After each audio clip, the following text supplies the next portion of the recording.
Encore une journée ensoleillée pour cette nouvelle émission d'Info Été. Toute cette semaine, on vous parle de l'histoire des ouvriers et ouvrières de notre région qui ont permis, dans le Jura bernois par exemple, cette industrialisation si forte. Des ouvriers et ouvrières venus aussi de l'étranger. On va en parler aujourd'hui avec Laurence Marty. Elle est historienne et spécialiste de l'histoire économique et sociale du Jura bernois. On la retrouve tout à l'heure. On ira avec elle à Saint-Imier, à la Fondation Mémoire d'ici, pour découvrir quelques pépites dans les archives sur l'histoire de cette immigration. Et puis on se rendra à Reconvilier, au centre espagnol, un endroit clé qui parle bien de tous ces travailleurs venus ici en masse pour enrichir finalement l'économie de la région. On se retrouve juste après l'actualité du jour. Nous voilà à Saint-Imier, à la Fondation Mémoire d'ici, qui contient des trésors d'archives, notamment sur les ouvriers et ouvrières de la région, ici avec Laurence Marty, historienne. On va parler de ces importants flux migratoires, de tous ces ouvriers qui sont venus travailler ici dans la région, dans le Jura bernois. Vous nous avez sorti une photo d'archive ici. Qu'est-ce qu'elle représente ? Elle représente un moment important dans les premiers flux de migrants dans la région. C'est tout ce qui a trait à la construction des chemins de fer autour de 1875. Et là, c'est un moment important, puisqu'il s'agit de creuser le tunnel du Pierre-Pertuis. Et ces chantiers, ces grands chantiers, nécessitait une main-d'œuvre importante, et ce sont des centaines de personnes qui étaient engagées sur ces chantiers. Qui provenaient en général plutôt de l'Italie du Nord, du Piémont, la Lombardie, et qui venaient donc travailler 1 année, 2 ans sur ces chantiers, qui débarquaient là, qui trouvaient à se loger chez l'habitant, et qui arrivait un peu, on va dire, en masse. Et donc c'était quelque chose d'assez marquant pour la région, de voir tout à coup arriver autant de personnes de nationalités différentes, de langues différentes, de cultures différentes. Alors en 1907, la population de Saint-Imier était le double de ce qu'elle est aujourd'hui. C'est la même chose pour d'autres communes du Jura bernois, donc beaucoup plus de monde tout d'un coup. Quelles étaient la réaction des habitants ? Alors évidemment que de telles arrivées en nombre ne passent pas inaperçues. D'une part, il faut loger ces personnes, donc on a eu une sorte de crise du logement à la fin du XIXe siècle, et qui a fait beaucoup réagir les habitants du lieu, si on veut dire. Et puis, évidemment, il y a des manières de vivre différentes, des langues différentes, et il a fallu se faire l'un à l'autre. Et puis justement, il y a ici notamment un rapport, c'est une évangélisation des ouvriers du chemin de fer. Alors, qu'est-ce que dit ce rapport ? Alors là, c'est une tentative, si on veut, de rapprocher les gens, les ouvriers des chemins de fer de la population, parce que cette population était souvent assez mal perçue. On lui accordait plein de défauts, parce qu'en fait, on la connaissait très mal. Et là, c'est un groupe de protestants d'une paroisse protestante qui se sont mis ensemble pour créer le lien, pour, en guillemets, éduquer ces ouvriers, et en leur distribuant des livres, en leur fournissant des informations. Et c'était une manière de quelque part essayer de rapprocher un petit peu les deux mondes. Une tentative d'intégration. Ces immigrés provenaient donc aussi, entre autres, d'autres cantons suisses, mais ils étaient quand même perçus comme étant vraiment des étrangers. Alors il faut avoir en tête le fait qu'au XIXe siècle, la notion d'étranger n'était pas celle qu'on a aujourd'hui, et était étranger celui qui n'était pas bourgeois, c'est-à-dire toutes les personnes qui n'étaient pas originaires du village ou de la ville, ce qui voulait dire qu'on pouvait être du village à côté, on était déjà un étranger, a fortiori si on était du Tessin, du Valais ou des Grisons. Donc la représentation de l'étranger était effectivement un peu différente de celle d'aujourd'hui. parce que jusqu'au XIXe siècle, on avait encore des douanes entre les cantons, et ce n'est qu'au XIXe siècle que le marché du travail, entre guillemets, c'est un peu ouvert. Et alors justement, ces différents immigrés se sont aussi réunis dans des cercles, dans des sociétés d'immigrants pour s'entraider, mais aussi pour à quelque part même mieux s'intégrer dans la société d'origine. C'est le cas de l'association Pro Ticino à Tavannes. Les Tessinois ont une tradition d'immigration bien ancrée. Au XIXe siècle, un tiers des hommes émigraient du Tessin. On va découvrir ce cercle et son histoire dans le reportage qui suit. Voilà 60 ans que Pietro Crivelli a quitté son village de Ligorneto près de Mendrisio pour Reconvilier. À l'époque, il était maçon et la Boya recrutait. Il est arrivé dans le Jura bernois en plein mois de janvier. Je cherchais un maçon capable de devenir chef d'équipe. Alors je suis monté ici avec un tas de neige. Je me suis dit, c'est la Sibérie de la Suisse ici. Un bocalino à son nom rappelle que Pietro Crivelli a présidé Pro Ticino Tavannes pendant 20 ans. Il y retrouvait en compagnie des autres membres un petit coin de Tessin. On parlait l'italien, on jouait aux cartes, on faisait à manger. Parce que moi, je faisais bien à manger. Hein. Une bonne polenta et coniglio. Les sociétés Pro Ticino ont commencé à pulluler en Suisse et dans le monde à partir de 1915. Celle de Tavannes est fondée en 1942 sous l'impulsion de Tavanwatch qui cherche de la main-d'œuvre tessinoise. Aujourd'hui, son président, c'est Roberto Bernasconi. Né d'un père tessinois et d'une mère italienne, il garde un bon souvenir des week-ends passés au Ritrovo de Tavannes. Il s'engage dans l'association pour entretenir ce patrimoine familial tessinois. Dans les années 40, les Tessinois se retrouvaient pour se rencontrer, en fait, parce qu'ils étaient étrangers en Suisse. Et c'est pour ça que les Pro Ticino ont été créés.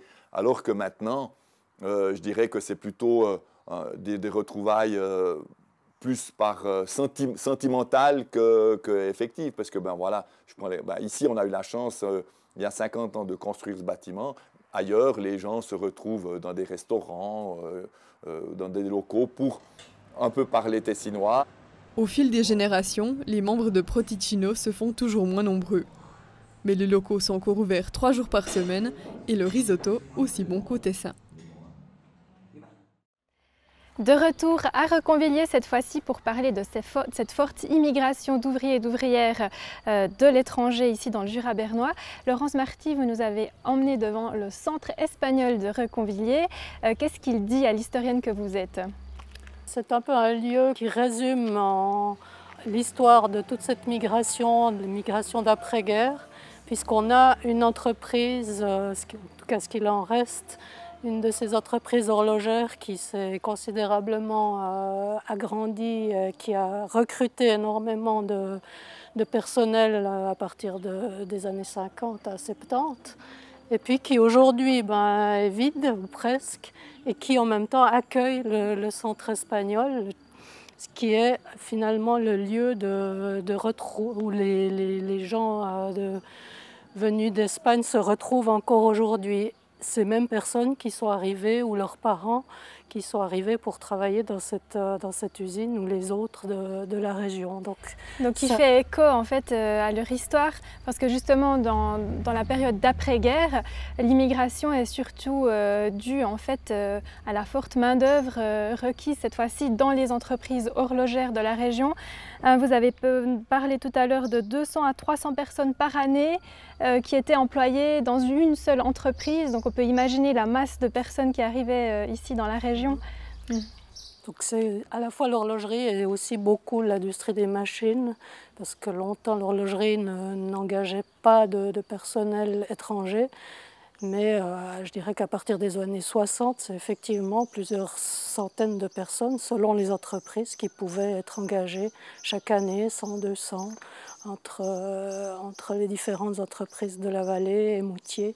On a le même phénomène, ce qui conduit à une croissance de la population qui est exponentielle aussi. Et puis ce qui change cette fois-ci, c'est que ces ouvriers et ouvrières s'installent de façon durable dans la région.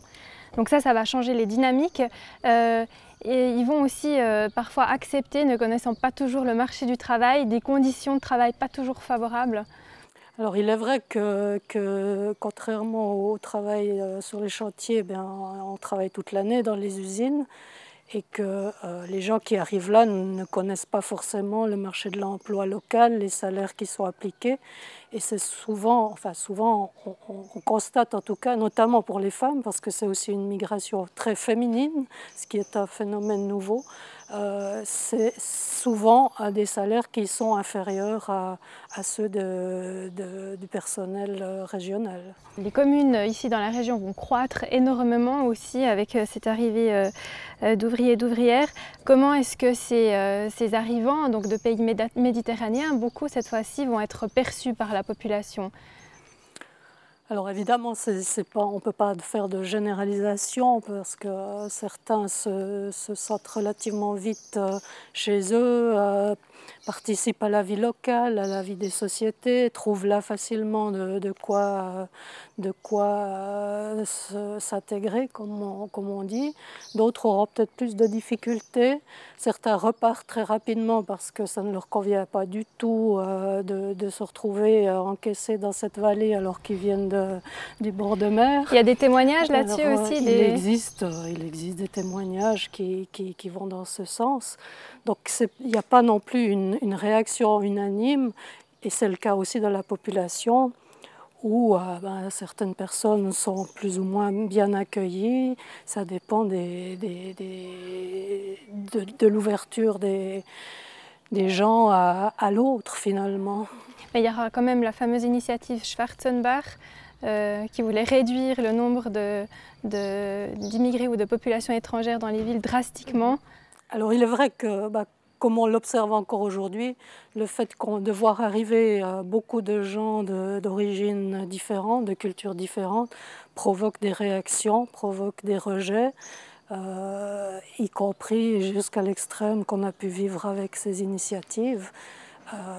C'était des périodes relativement compliquées pour les migrants, mais aussi pour les entreprises qui avaient besoin de cette main-d'œuvre. Alors justement, ces entreprises, comment est-ce qu'elles recrutaient ce personnel étranger? Alors c'est un modèle qu'on retrouve encore aujourd'hui, c'est-à-dire qu'on a ce qu'on appelle un peu un éclaireur. Il y a quelqu'un d'une famille qui décide de partir, puis si ça se passe bien, qui passe le mot aux membres de sa famille et au village. Et tout à coup, on a des villages, des moitiés de villages qui arrivent. Ce qui s'est passé depuis le Tessa, ce qui s'est passé depuis le sud de l'Italie, où on retrouve des villages entiers qui se vident pour venir travailler dans un village ici du Jura bernois. Alors ces ouvriers, ouvrières vont à leur tour créer aussi leurs propres entreprises. Quand est-ce que ça se passe? Et puis peut-être dans quel secteur ces entreprises vont être créées? Alors il est vrai que cette main-d'œuvre a apporté beaucoup à la région, et notamment dans le secteur de la construction, où encore aujourd'hui on a les descendants Xème génération d'anciens immigrés qui ont créé leurs entreprises de construction. Vous avez quelques exemples d'entreprises qui ont encore ces noms à consonance méditerranéenne, on va dire? Alors, ici dans le village, on peut penser à M. Torti, qui était ancien maire du village, qui a des origines pas forcément méditerranéennes, mais enfin qui est un héritier de cette migration, et avec une entreprise qui est tout à fait prospère, et justement où on voit que après quelques générations on devient maire, et on l'observe aussi à Valbir sous l'entreprise Anoni par exemple, où M. Anoni aussi était maire. Donc on voit ce processus d'intégration finalement au fil des générations. Finalement, sans cette main-d'œuvre étrangère, avant la guerre et après la guerre, ça ressemblerait à quoi le Jura bernois? Je crois qu'il aurait eu beaucoup de mal à connaître le développement industriel qu'il a connu. Je pense que ça aurait été extrêmement compliqué. Et on n'aurait surtout pas connu les grandes entreprises qu'on a connues depuis 1950 jusqu'à 1970, quoi, où cette migration s'est arrêtée avec la crise horlogère des années 70 à 80. Donc voilà, des ouvriers qui ont comblé le manque d'ouvriers ou d'intérêt parfois des Suisses, puis aussi tout ce savoir-faire qui a été amené ici, et notamment de la part des femmes. Et ce sujet-là, les femmes ouvrières, c'est tout un pan de l'histoire aussi qu'on va explorer demain dans la prochaine émission d'Info-été. On va voir qu'elles ont souffert d'inégalités parfois très rudes. C'est dans l'Info-été de demain. Une très belle suite de programmes à vous sur Télé Bilingue.